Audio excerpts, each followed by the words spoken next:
Good morning, Philadelphia, and welcome to another great episode of Race on Main Street. We have Daniel the Duke Orsino. Yes. Sounds like an MMA fighter, but actually he is running for city council. So he'll be here to talk all about his pursuit for a seat with city council.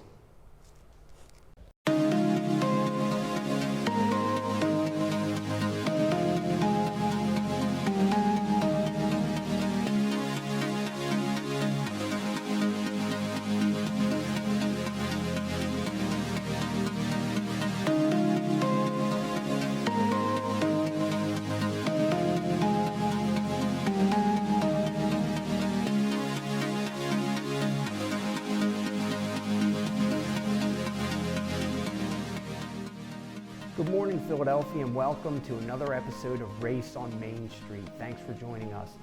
Please don't forget you can check out all of our past episodes at raceonmain.com. And don't forget, this show is all about local business and politics and things like that. So make sure you get out there, check out all your local businesses. I will be at the Ardmore Music Hall tonight watching Todd Scott perform. He plays the guitar. There's lots of other venues like the Ardmore Music Hall out there that any of you can check out through all your local communities. But before we get to go have some fun, oh, look at that nice smile, Oh, Sarah. thank you. Sarah's so happy today because her mom is in the audience today. Hi, Mom. Yeah, so that's kind of cool. Yeah, Yeah, very you get to cool. show off in front of your family, kind of Yes, neat. very neat. Yeah, so how are things going? We have another week that you're filling in for Stu because he's at a Yes. charity event tonight. Yes, another week. I'm happy to be here. We Yeah. have an exciting show today. Yes. And it's all about LGBTQ, and it's perfectly timed. Even though the show is not going to be airing until August, it is Pride in Philadelphia on Sunday, so it is the perfect timing for this episode. Yeah. It'll be a nice reminder, following Pride weekend or even week. Yeah. It seems like it's sort of running a little bit rampant throughout. It's on people's Yep. minds. So that after it's over and done with, it'll be another reminder like, hey, so kind of interesting. Yep, So and it's a very cool theme this year. It's Stonewall 50 in honor of 50 years since the Stonewall Riots in New York City. So it's very explain that again a little bit, because I have a feeling, and this was something you and I talked about earlier. We talked about the idea of, because our guest is somebody, an openly gay man who was the first person in that, I guess, category of people that ran for city council. Yes. And then as we were talking today, you mentioned these rights. I didn't know anything about them, which I then brought up to you. I thought some of the sort of marketing ideas behind the I'll call it the gay community and what they might want to do in terms of really promoting that community of people. Not that they asked, but I always have an opinion. Right. So tell us a little bit about that. So the riots happened on June 28th, 1969, went until July 2nd, I'm sorry. And pretty much it was the first time that people were, trying to make a statement about the community, and, it helped with the whole gay rights and activism and the movement. And because of that, that's really why Pride exists throughout the country and the world. If it wasn't for those riots, Yeah. I don't think we would be celebrating in the month of June every year. It might not be the same, that's for sure. And Stonewall, sorry, Yeah, if you go don't ahead. know, it's a very famous, it's home to the gay community in New York. It's a bar, and, I've been there many a times, just someone that lived there for a while, so. Yeah, so it all started from that Yes. area. Oppression and people being scrutinized, it's an interesting thing. I read every morning. I read the BBC News every morning, New York Times every morning. And people don't realize what it's like when somebody or some group or some other body of people have their thumb on you. Right. And it is, and you've heard me say this before, I recommend to everybody, go read the international news and see what goes on, not just in our communities, how bad it can be for women, gay people, Jews, Muslims, Christians. It's really remarkable depending on where in the world you are, how powerfully, and I mean powerfully, in a terrible way things can be for people. Right. It's unreal. So at Yeah. least you have people that band together that then Yes. good comes out of. Yeah, I agree. Yeah. So with that, we have our guest today, Daniel Duke Orsino. He's 32 years old from South New Jersey. He's now home to South Philadelphia. He is an orthotics manufacturer here in the Philadelphia area, and he is the first, as Scott said, openly LGBTQ candidate to run for city council. He's here to fight, to campaign for gay rights as well as health, fight poverty and all sorts of inequalities. So we are really excited to have him here today. So thank you for being here. We really appreciate you coming out. You have an interesting platform, interesting topic to talk about, but really tell us a little bit about this sort of like historic victory that you had with the political community here in City Council as an openly gay man and your pursuit of politics. Well, so on this current City Council race, there was, for the first time, multiple open LGBTQ candidates on the ballot, including myself. I ended up being the first person to get a major party nomination for Philadelphia City Council in the city's history. It's incredible. I mean, it's amazing that what's incredible to me is that one, it's taken this long. But with that, at least it's happening. Yes. So, you have this door opening to these areas of, I don't know if it's an underserved community, but underrepresented community that is now making much bigger strides. Well, I agree with you there. It is very underrepresented. Actually, there's never been a LGBTQ person who's ever served on Philadelphia City Council. We've never had a mayor who's been LGBTQ. We've only had one state rep in the state's history. We've never had a governor. So in areas, especially, it's important in areas where there's a high population of LGBTQ people. In cosmopolitan areas, that's especially important because statistically, people who identify in the LGBTQ community tend to congregate in cosmopolitan areas. Sure. So to have someone that would represent our community and represent our interests and just making sure our voice is heard, it's important. Yeah. With that, I'm going to jump in again. Like, what are some of the interests? Because, like, I'm looking at a man sitting across from me, man sitting right here. Like, we probably have a lot of the same interests, but what are some that, like, maybe focus in on that community that maybe aren't, that someone in my shoes might not be as aware of? Well, I agree. We probably do have a lot of the same interests, but then there are certain interests that are specific to the community, particularly health issues. Right now, Philadelphia has one of the highest HIV rates in the country. The infection rate is 5 times higher than the national average. And then if you're a person of color, it's 2.9 times higher than that. And so that's extremely distressing, extremely alarming. And it's affecting communities in poverty. And one of the things that's not talked about a lot is LGBTQ people living in poverty. That's not an issue that's spoken about much because people assume we are always in affluent areas, we're always in well-to-do, and that's not always the case. We come in all different shapes and forms. Sure. And this, this scenario with HIV is affecting communities in poverty the most, particularly communities of color. That's incredible to me. And I know that we weren't going to spend all of our time talking about that area, but what are some of the things that could help in that area? Better education, more dollars, both, better medical attention. Like, what are the things that the community, because if that community is affected with something so serious like that, and it's alarmingly higher than the national rate, when HIV, I thought, was on the decline. Now all of a sudden you have in Philadelphia, what are some of the things that all of us should know about related to that community to help? Well, I think one of the things to keep in mind is that HIV does not discriminate. It doesn't care what color you are, what religion you are, what orientation you are. If you do not practice responsible sexual health, or if you use intravenous drugs irresponsibly, then you're at risk. And one of the things you need to do is learn how to protect yourself. And one of the things we need to be doing is going into communities and teaching people how to protect themselves and how to be responsible.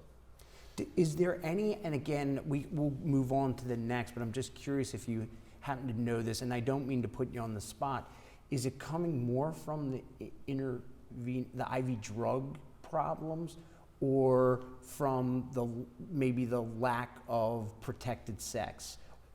You know, is it like, do they identify and say, oh, it's this area mostly, and that's what we really need to, because what I'm trying to find out is what areas should we, or should it be both, to focus on? Honestly, there's conflicting studies right now. So honestly, I think our focus should be in both areas. Yeah. Right now, when it comes to the opioid crisis, there's a lot we're going to be trying to do. I know there's a lot of talk of overdose prevention sites, and needle exchange programs are one of the biggest reduction factors in HIV transmissions for people who unfortunately have substance abuse issues and substance abuse disorders. Those work. They've significantly brought down the transmission rates. Sure. In treatment programs. Let's not forget just straight up treatment programs. When it comes to sexual health, though, good old-fashioned condoms. Right. The most it's the effective. Educational yes. aspect that comes with, you know, obviously promoting yes. that. And there's a lack of knowledge about the medication regimen called PrEP, which is a medication that prevents, well, I shouldn't say 100% prevents, but makes it very difficult to transmit HIV to another person if you take the regimen correctly and practice safe sex. So you got to go. Yeah. It's not in place of one. No, it's not in place of one. You have to practice safe sexual practices too, but it is a safety net. Yeah, so it's another component yes. to that safe side of handling things. It seems like, and I wonder if and I know I'm taking up because I've read an awful lot about this, is that we had the Just Say No campaign that went on for a long time with drugs, and then we had the practice, the safe sex practice that went on, or at least the conversation at a much higher elevated level maybe a decade ago. And then you started to see, from what I've read, declines in HIV, and then some of the conversation went away. And then now all of a sudden it seems like it needs to be turned back on, but we got to get over the stigma of that like sort of taboo side to it. And it's hurting these, it hurts everybody. If it hurts one person in the community, it hurts everybody in the community. And I'm not talking about your community, I'm talking about the macro community that we're talking about. So, you know, that education piece needs to come back full force. And I completely agree. There's a problem when a society gets complacent. Right. We tend to de-emphasize the importance of certain things. And what we need to do is give people more of the resources we need to put into these sorts of programs. We do have outreach programs already in the city, but they need to be able to do more because the problem is so rampant. Right. And nobody's talking about it. Some people are, don't get me wrong, but the general public isn't, which is scary. Yeah. So when you say there are things that are going on, that there's more, just in your own thoughts as you're driving home from work each night, what are some of your opinions about what could be done better or different? And it doesn't have to be something so advanced. It could be something like, hey, we just have the 8th graders in high school or junior high school talk about it, have conversations about it, whatever it might be. I mean, what do you think? Well, I've actually proposed, part of my campaign has proposed a series of clinics be built through a system of public and private partnership that would basically provide free HIV testing and treatment across the city. Because the problem isn't just segregated to a certain area. Right, absolutely, yeah. And it's something that's severely needed just as much in South Philadelphia as North Philadelphia, as the neighborhood, as it would be in Point Breeze or Southwest. Right. So I think that series of clinics doing a private and public partnership to reduce harm to the taxpayers or anything like that too would be a win-win for everybody. Yeah. Great. I'm going to guess a little bit back on track. So what would you say is the biggest deterrent from keeping regular people from running? I think the biggest deterrent that keeps regular people from running for office is money and how corrupt the system is. As someone who came into the system not fully knowing what to expect, like I've never been involved in politics. Right. I've always been, a 9-to-5 kind of guy. Like I got involved in this because I was just gotten fed up with the way things are. Things just, I got to my breaking point and I had to do something. And this was basically the highest form of activism is running. Right. The biggest obstacles have been financing the campaign, not having those established political connections, and running against one of the most well-established sitting council people in Philadelphia. Yeah. So It's a tough one. Those are tough hurdles. Yes. But go ahead. no, I was just going to say, like, what sort of things have you done to kind of move past those obstacles? Well, honestly, we've been reaching out to the community. We want to hear what the community wants. A lot of politicians in both political parties have this horrible bad habit of pushing their views on other people without taking in consideration of what the actual people in these neighborhoods want. We want to know what people who live in Queens Village want. I want to know what people who live in Whitman want. I want to know what people who live in Port Richmond want. This isn't my opinion that I'm running to serve. I'm not running to serve my interest. I'm running to serve their interest. I'm trying to be as completely unbiased through this process as possible. Yeah, let me go outright. See what local government, or local government is really like the root of everything, because it is the community. All that politics you live in. is local. Yeah, the that's saying. right. That's exactly it, because it starts almost like these sort of grassroots beginnings of the people in the community, and you answer their call, and then sometimes that's enough to get you over the finish line. But the money piece is gigantic. Having been involved with some political things in the past, not running, but just seeing the inner workings of it, it's an expensive process. Yes.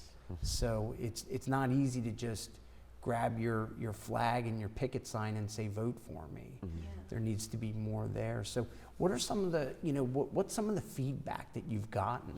I'm sure very positive, but like, so you have the community at large, okay? What are their thoughts? They just want good candidates. They just, they don't care if you're white, black, gay, straight, whatever, or is it more biased? Believe it or not, we've gotten a very positive response from both political parties. Like I said, I try to be very nonpartisan and very non-biased because I believe that's what a representative government should be about. It should be representing the views of the people. And it's been amazing how warm the community has been. And one of the things we've been focusing on is trying to bring different groups of people who don't normally talk to one another together. So the response has been quite positive, and it's meant a lot to me. It's been actually really moving. Yeah, I'm I sure. bet. Yeah. How could it not be? So do you think that with this, you will look for political movement on your, from you in the future? Like, does it end now? You got past the primary, you made a lot of inroads. Sometimes it takes more than one, swing at the plate to get on base. So is this something that you've opened up the eyes to a lot of people to various issues? Are you finished with it? Are you gonna, sort of campaign through the community on your own outside of politics, or is it something that you want to pursue further? Oh, absolutely. I'll never stop. I love this. I'm an activist and a member of this community. I don't want to stop. I don't see any reason to. This is what I'm passionate about, and I'm passionate about helping the people of Philadelphia. It's a city where people desperately need help, and I feel like if I stop, I'm doing people a disservice. Right. Well, you have a lot to offer. Thank you. You have that compassion, you have that drive to help everybody, so why stop now? Thank you. Yeah, that's awesome. Yeah. I mean, it's a tough thing. I mean, politics by itself, when you fall into, like, let's just call it the typical, more well-known variety, now all of a sudden you're jumping into this political arena, coming in as a distant outsider and making headroads. It's prety impressive. Thank you. First time around. Who did you run against? I mean, you can say, right? Yeah, right now, we were in the primary. No, I mean in the general election. Oh, in the general election, it's going to be Mark Squilla. Oh. All right. Yeah. It's fantastic. It's fantastic. Pretty cool, especially because like you're so young and doing it for the millennials out there, which is pretty cool. Well, we also just feel there needs to be more of a progressive, Yes. more progressive views represented in government, and there's just unfortunately a lot of the more progressive candidates didn't get through the primaries. Right. So we just want people of all political parties that are forward thinking Right. and want to, see the city succeed. Right. It's interesting. I read this thing a little while ago, and it was about Subaru, the car manufacturer. Mm-hmm. And Subaru put together a monstrous campaign. It was campaigning to the lesbian, gay. Oh yeah. Mm-hmm. The whole gamut of that community. Okay. Isn't that what I'm pretty sure that's what brought Subaru back on the map? I'm certain it did, and their whole thought was, these are folks who are out there that need to buy cars. Let's, instead of marketing to the traditional groups that always get marketed to, let's go talk to this other group that nobody else is talking to. It created major revenue streams for them. And then all of a sudden I started to read about everybody jumping on the bandwagon of that we have this population of people that we're not targeting from a consumption standpoint, not directly. Let's go target that group. And as money started to roll in, it started to grow. Then the whole idea of gay marriage, I'm reading this in progression of gay marriage as it's placed in the text. Gay marriage. And you know who backed gay marriage more than anybody? Divorce lawyers. Because they wanted to see all those marriages, because they knew that whether it's two men getting married, two women getting married, they have problems just like anybody else. They have kids issues, they have this issue, stress at home, stress with money, and they were big proponents of it. Give everybody the freedom of what they want, because we know, and it's an important mark, in my opinion, about them saying people are just people. And these folks are going to be affected by the exact same things that everybody else was. I found it was very interesting to read. So, anyway, it's fantastic to see somebody making real headway in that area. And it's not like a joke. It's like real solid headway that goes beyond your immediate group. And that's really where I think you start to lay the foundation. So once you get the rest of people on board with, this is just another human being, then all of a sudden it starts to really progressively change. Yeah, I was just going to say, I think we've come such a long way with all the different sorts of agencies. There's even agencies that are specific to the LGBTQ community that are, taking these big brands and advertising specifically for them. And I don't know if Subaru was like one of the first to kind of get back to that, but I just think it's great that, it's kind of for everyone now. I like that we've been accepted by the mainstream. Yeah. Like very much so. Advil, top, like big names. It slightly concerns me, and it just slightly, the over-commercialization of Pride. Huge. Um, You're right. That's what we were talking It does. That's what we were talking about. It does. It does make me question where it's going, like the over-commercialization, the over-capitalization of Pride. Not that I think there's anything wrong with doing a rainbow logo to sell some vodka or this, but let's not forget what Pride is really about. Like the real meaning behind it. People died. Yeah. People were arrested. Whose lives were ruined because of the Stonewall Riots. Right. And others that you aren't maybe as familiar. Oh yeah. But it's funny, Sarah and I were talking about that Yeah. earlier, that exact idea of it. But I think once I'm going to call it like the hype of it dies down a little bit, it all becomes a little bit more mainstream, is what I would imagine would happen. I live in like a typical middle class suburban area, and I have several gay neighbors, to women, to men in various places, kids.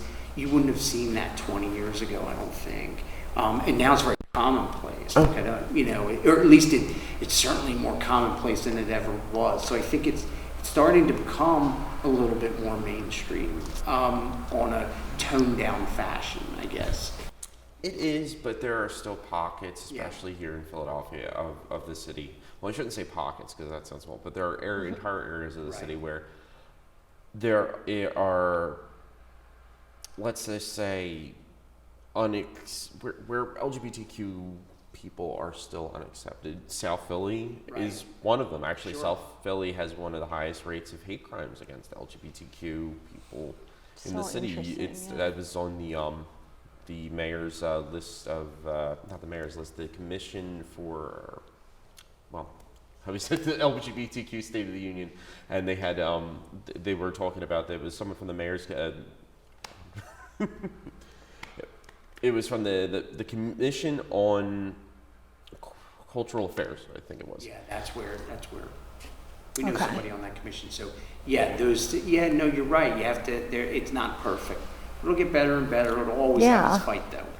Well, it's one of the reasons why we've decided this coming weekend to complement Philadelphia Pride. We've decided to throw our own Pride event in South Philadelphia, because there has never been a Pride event or really an LGBTQ event south of Snyder Avenue. It's interesting. Yes, so we're really excited about that. It's going to be on 4th and Rittner at a nice little bar called the South Philadelphia Social Club. Offered us space to put on an event. We're going to do a Narcan demo. We may have a couple other speakers coming.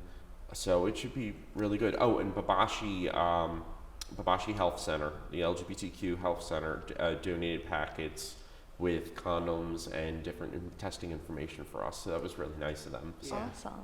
That's great, and we'll post all of those things for everybody to see right away. I want to thank you for coming. It's a very important topic that needs probably further discussion. So we'd love to have you back and talk more about it, maybe after the fact, to see how things went. So I just want to thank everybody for tuning in. We appreciate your pride. We appreciate your viewership. And you can always check out all of our episodes at raceonmain.com. And don't forget, today is the 75th anniversary of D-Day. So keep that and those folks in your prayers. Thank you. Have a great week. We'll see you next time. Thanks, Philly.